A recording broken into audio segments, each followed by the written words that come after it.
Welcome back, friend. Today I'm in the kitchen sharing my full Easter menu. So if you're looking for easy Easter recipes, an Easter dinner menu, or your complete holiday meal plan, then this video has got you covered. This menu has everything from a beautifully glazed maple ham, easy and delicious side dishes, Easter desserts, and fun treats for the kids. So if you're hosting an Easter brunch, dinner, or both, these homemade Easter recipes are simple and are going to please everyone on the list. First up, I'm going to start with the creamy scalloped potatoes. This is a great side dish casserole that you can make ahead of time. These scalloped potatoes are, of course, thinly sliced potatoes, a rich cream sauce, and plenty of cheese inside. This is one of my favorite comfort food side dishes to serve at Easter. For this creamy classic casserole, in a sauce pot over medium heat, add 1/3 cup of butter and stir to melt. To boost the flavor, I'm going to add in 4 cloves of minced garlic and fry it in the butter until it just starts to color. Then I'm going to remove it from the heat and whisk in 1/3 cup of all-purpose flour. I'm just stirring this together until it forms a smooth, thick paste. Then I'm going to put it back on the heat until a few bubbles start to form from it starting to simmer. Gradually whisk in 5 cups of warm milk. Once all the milk is in, continue whisking until it just starts to simmer and thicken. Season with salt and pepper to taste. Now I can remove it from the heat and I'm going to put on the cover so it stays warm. Now I'm going to wash and thinly slice 3 pounds of potatoes. I'm using a mandolin here because it's so quick and easy. I have it set to about 1/8 inch thickness, but you could just as easily do this step with a knife or even in your food processor. To assemble the casserole, I'm going to spread 1/3 of the sliced potatoes into the bottom of a large rectangular dish. Then layer on top some grated cheddar cheese. Then 1/3 of the sauce that we put together at the beginning. I'm going to repeat this again with 2 more layers. Make sure to finish with a layer of the creamy sauce. Then if you're ready to cook it right away, cover the dish with foil and pop it in a preheated oven at 350 degrees Fahrenheit or 180 degrees Celsius. And let it bake for 45 minutes. Then remove the foil and return it to the oven to bake for another 35 minutes, or until the top is nicely browned and the potatoes are tender. After removing it from the oven, let it sit about 8 to 10 minutes. Then it's ready to serve on the side of your holiday feast. If you're making this casserole in advance, you can cover it and store it in the fridge for about 1 to 2 days. Then bake it fresh right before serving. This casserole has perfectly tender potatoes in a rich homemade garlic cream sauce. And with the layers of cheese inside, it's the perfect rich side dish for Easter. Your friends and family will definitely be coming back for seconds of this one.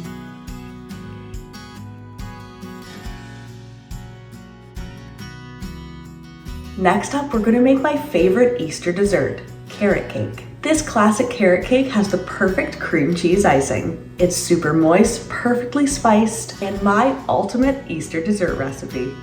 For the cake batter, in a large bowl, beat together 4 eggs. Then I'm going to add in 2 cups of sugar and 1 cup of melted butter. Beat this into the eggs until it's light and creamy. For the dry ingredients, in a bowl, whisk together 2 cups of all-purpose flour, 2 teaspoons of baking powder, 1 teaspoon of baking soda, and 1/2 teaspoon of salt.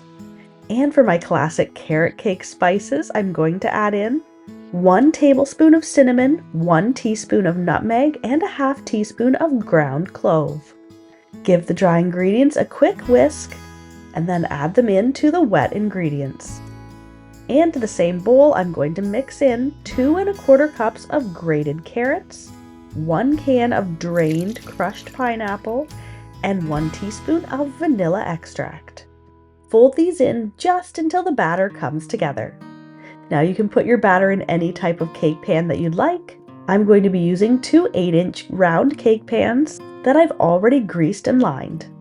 And they're ready to bake in my preheated oven at 350 degrees Fahrenheit or 180 degrees Celsius. And my cakes are going to bake for 45 to 50 minutes or until a toothpick inserted into the center comes out clean. After removing them from the oven, allow them to cool slightly before removing them from the pans. Then set them aside to cool completely before decorating with icing. And of course, this classic carrot cake recipe needs the perfect icing. And I'm going to be making an easy homemade cream cheese icing. In a large bowl, beat together a 1/4 cup of butter and 1 8-ounce brick of softened cream cheese.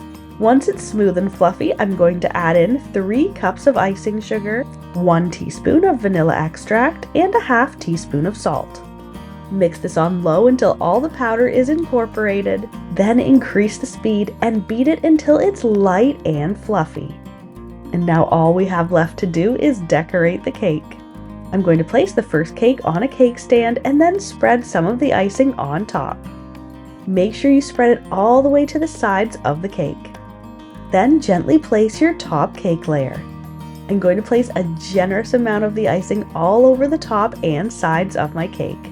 But of course, you can decorate your cake however you would like. And I've just held a little bit of the icing back, and I'm going to tint it with some food coloring to make some simple carrot decorations to complement this classic vintage cake recipe. But some other great ways to decorate this cake is with some orange zest, some candied ginger, some slivered almonds, or a dusting of toasted shredded coconut. This is the perfect tender, flavorful cake to bring to your Easter dinner. It's simple, timeless, and always a crowd pleaser. Now I'm going to set my cake aside until we're ready to present it at the end of our Easter feast.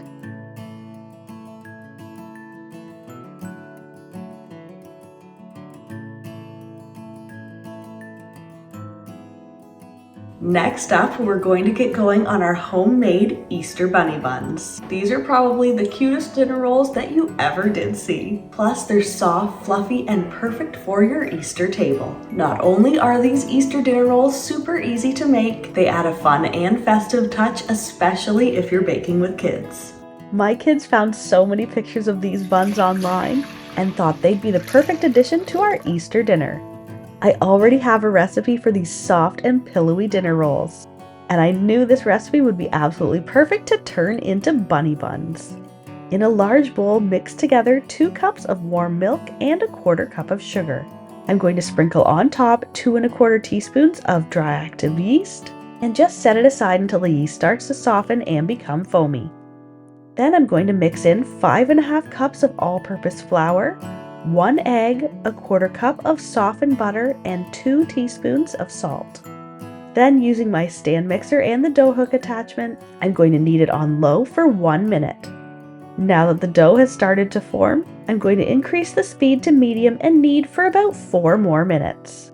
Of course, you can also make this recipe by hand, and in that case, just tip your dough out onto a lightly floured counter and knead for about 8 to 10 minutes or until the dough is smooth and elastic. Then I'm going to cover my dough and let it rise in a warm spot until it's doubled, which for me took about 1.5 hours. Now that my dough has nicely puffed up, I'm going to tip it out onto my floured countertop. Split it into portions depending on how small or large you want your rolls. I split mine into 12 equal portions, which ended up giving us pretty large dinner rolls. So I think splitting them into 24 would give you the perfect sized roll for this Easter feast. To shape my bunnies, I'm just going to lop off a little bit from each section of dough to form the tail later on. Roll each section of the dough into a fat rope shape. Fold the rope in half and twist it twice. Leave the top part of the rope open to form the ears. Then with that little piece of dough that I cut off at the beginning, I'm going to form it into a tight round ball. Gently tuck it into the dough for the tail of the bunny. Then set it aside onto a lined baking sheet while you form all the rest of the little bunny buns. Make sure you separate them onto a few baking sheets to give the dough enough room to double again before it goes into the oven. Once all the bunnies are shaped, I'm going to cover the dough and let it rise again in a warm spot for about an hour, or until the bunnies have nicely puffed up and are just about doubled. Then, to give them that beautiful golden brown outside, brush the top of each roll with either an egg wash or a little bit of heavy cream. And then they're ready to get popped into my preheated 375 degrees Fahrenheit or 190 degrees Celsius oven. And they're going to bake for about 18 to 20 minutes. These dinner rolls are at their best served hot and fresh. They're soft, fluffy, and the sweetest bread roll to serve on the side of your holiday feast. These dinner rolls are definitely gonna put a smile on everyone's face. Plus, they'll make the cutest little Easter leftover sandwiches the next day.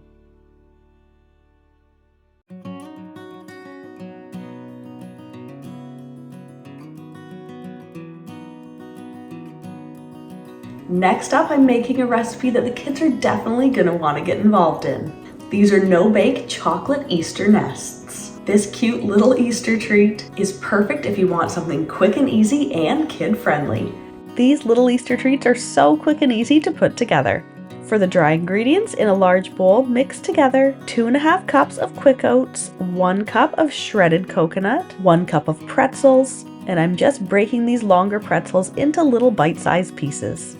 We're making our Easter nets pretty simply here, so this is all I'm going to add to mine. But there are a ton of different mix-ins you could add to your dry ingredients, like dried chow mein noodles, marshmallows, cornflakes, nuts, peanut butter, or potato sticks. So you go ahead and add in your family's favorite mix-ins. Now for the chocolate mixture that's going to bring it all together. In a sauce pot over medium heat, mix a ½ cup of butter, 1 2/3 cup of white sugar, a ½ cup of milk, 6 tablespoons of cocoa powder, a ½ teaspoon of salt, and 2 teaspoons of vanilla extract. I'm going to stir and simmer this for about 3 to 4 minutes. This will give the time for the sugar to dissolve and for the mixture to thicken slightly. Now I can remove it from the heat and add it directly into the dry ingredients. Stir so that everything is well coated in the chocolate mixture. Then I'm going to set it aside until it starts to cool. It's also going to thicken as it sits, which is going to make it a lot easier to form the nests. Now that my chocolate mixture has thickened, it's ready to form. I'm going to make mine quickly and easily by using a cupcake tin. I'm going to line each with a cupcake liner, and then scoop a little bit of the chocolate mixture into each one. Then, either using your fingers or the back of a wooden spoon, press it into the bottom and up the sides, making your nest shape. And to complete these little Easter treats, I'm going to fill each one with some mini Easter eggs. I'm just using the colorful candy-coated ones here, but you can use your favorite Easter candy or even jelly beans. You could also fill them with Easter peeps, like these ones. Then allow the nests to cool completely and solidify. And you can speed up this process by placing them into the refrigerator. If you are using that method, make sure to pull them out of the fridge a few minutes before you're ready to serve them, which will give them the perfect soft, gooey texture. These are a perfect Easter dessert or Easter treat. They become delicately crisp on the outside, yet soft and chewy on the inside.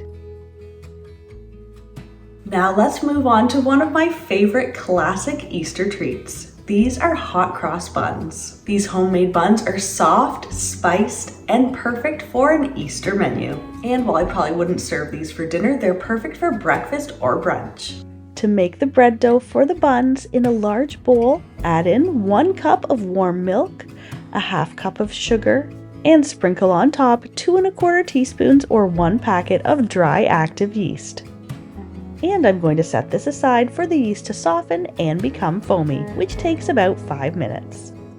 Now I'm going to add in 2 tablespoons of softened butter, 1 egg, and a ½ teaspoon of salt. And for my warm hot cross bun spices, I'm going to sprinkle in 1 teaspoon of ground cinnamon, a 1/4 teaspoon of ground clove, and a ½ teaspoon of cardamom. I'm also going to add in 2 teaspoons of grated orange zest for that bright citrusy flavor. Add in 3 1/2 cups of all-purpose flour. Then I'm going to use my stand mixer with the dough hook attachment and knead it for about 5 minutes or until the dough is smooth and soft. Of course, you can also make this recipe by hand. Just tip the dough out onto a floured countertop and knead it for about 8 to 10 minutes or until it's smooth and elastic. Finally, I'm going to knead in a half cup of raisins. Place the dough in a bowl and cover it with a damp kitchen towel or plastic wrap and allow it to rise in a warm place until it's doubled, which for me took about 1.5 hours. Now that my dough has nicely puffed up, I'm going to tip it out onto a floured countertop. Split the dough into 12 equal pieces. I'm going to shape each into a round dough ball. I do this by flattening the dough out and then folding it over onto itself all the way around the circumference of the dough ball. Turn it over and then with your hand roll and tighten it to the counter. This will create your tight bun shape. Once all the rolls are shaped, place them into a greased pan. I'm just using a large rectangular casserole dish for this. And make sure to give them enough room to rise again before they go into the oven. I'm going to cover them and let them rise again in a warm spot until they've doubled, which takes about 1.5 hours. Meanwhile, I'm going to prepare the mixture for the crosses. In a small bowl, mix 2 tablespoons of flour with 2 tablespoons of water.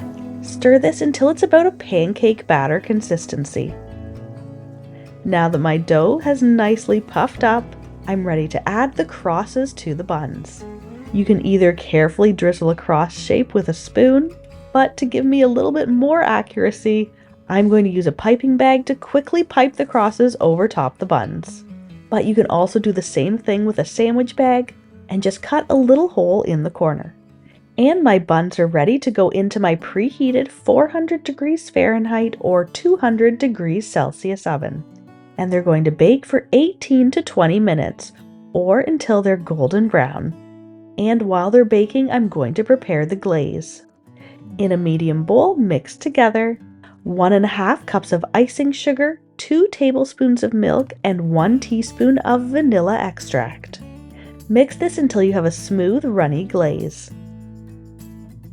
Then, as soon as the hot cross buns come out of the oven, I'm going to brush the top of each with the glaze. The glaze will go on milky at first, but as it settles and with the heat from the buns, it's going to settle into a thin, translucent shell encrusting each one. Let these glossy little Easter buns cool slightly and then they're ready to serve. A few things always represent Easter in my kitchen, and these hot cross buns are definitely on that list. We love them served warm and fragrant with plump, sticky raisins inside and the sweet, delicate glaze on top. If you've never made hot cross buns before, this recipe should definitely be on your list.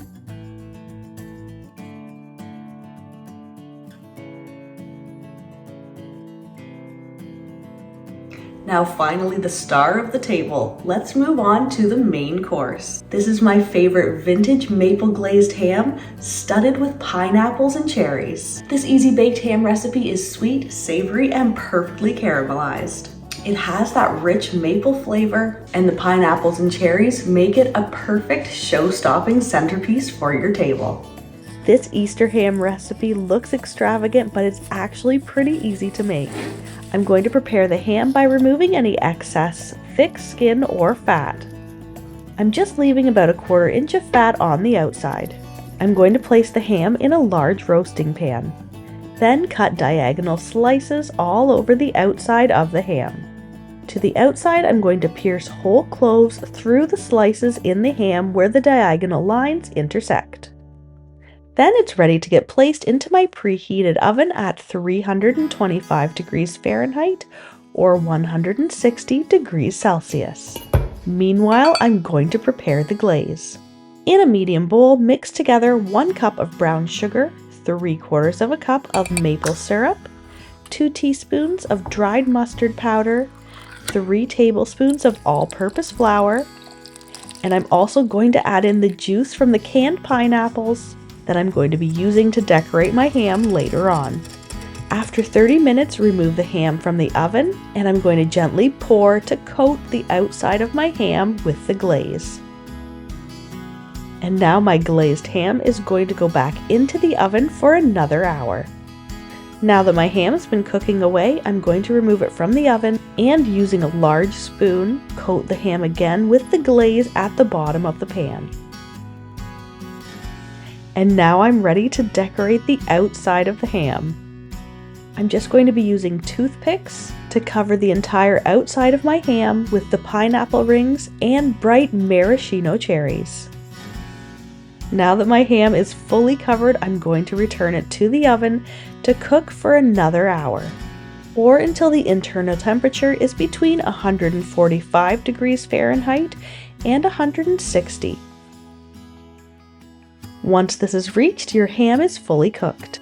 Then I'm going to remove it from the oven and baste it all over again with the glaze at the bottom of the pan. Increase the oven temperature to 425 degrees Fahrenheit or 220 degrees Celsius.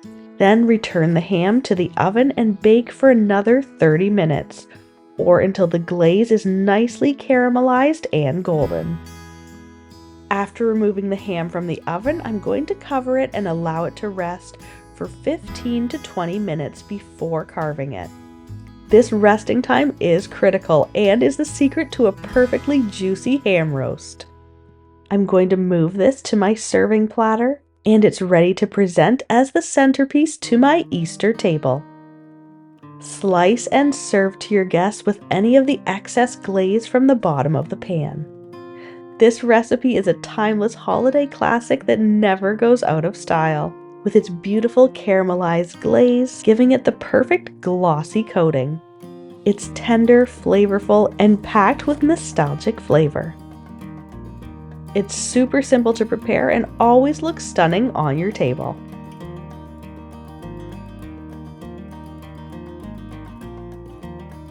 Now these next side dishes are super quick and easy to make. First up, I'm going to make a baked lemon garlic asparagus. This is the perfect light and bright flavor to bring to your Easter table. And this one comes together in minutes. For this easy side dish, I'm going to wash and then remove the woody stems from one bunch of asparagus. And I'm getting my kids to help me with this part because snapping off the tips is really the funnest part of making this recipe. Place the asparagus on a baking sheet and then generously drizzle with some olive oil. I'm just using my hands to toss it in the oil to make sure each spear is fully coated. Sprinkle the top with a little bit of salt and pepper, and then I'm just going to finely grate on top 2 cloves of garlic. Squeeze on top the juice from half a lemon. Then I'm just going to spread all my little asparagus spears out so that each one gets a chance to brown up evenly in the oven. And now this super simple side dish is ready to get popped into my preheated 400 degrees Fahrenheit or 200 degrees Celsius oven and bake for 15 minutes or until tender and nicely browned. I'm going to immediately remove these from the oven and place onto my serving platter. Give them a generous dusting of grated Parmesan cheese, and they're ready to serve hot and fresh. My next Easter side dish is balsamic roasted carrots. They're sweet, tangy, and roasted until tender. This is a great easy spring side dish that pairs perfectly with ham. I'm going to wash, peel, and chop 1 pound of carrots. Give them a drizzle with about a tablespoon or 2 of olive oil. I'm going to toss these also with my hands to coat everything evenly in the oil. Then sprinkle on top about a half teaspoon of salt and a 1/4 teaspoon of pepper. Then I'm going to drizzle these evenly with 1 to 2 tablespoons of balsamic vinegar. And my carrots are going to go into my preheated 375 degrees Fahrenheit or 190 degrees Celsius oven and bake for about 30 minutes or until golden and tender. Give them a toss about halfway through so that they cook evenly. And this super simple but flavorful carrot recipe is ready to serve hot and fresh. And my next fresh and vibrant side dish is an easy spring salad with feta and fresh berries. This spring salad is light and refreshing, the perfect balance to your Easter dinner. This fresh salad is going to bring the perfect pop of color to my Easter table.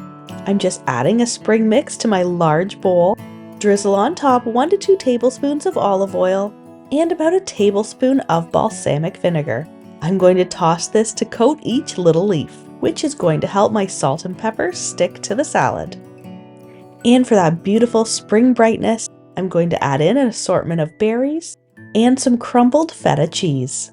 And there you have it, my full Easter menu from start to finish. All the way from the maple glazed ham, the creamy scalloped potatoes, all the fresh and vibrant side dishes, and a few decadent treats to finish it all off.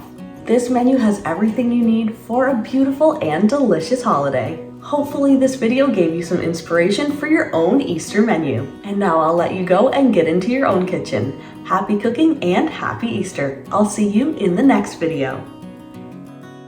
These are all of my favorite Easter recipes that my family looks forward to eating and making year after year. They're all timeless, foolproof recipes that's going to have your guests licking their plates clean. And as always, you can find the link to all of the written recipes in the description box below. Let me know in the comments below your favorite Easter traditions with your family. Thanks so much for stopping by the kitchen.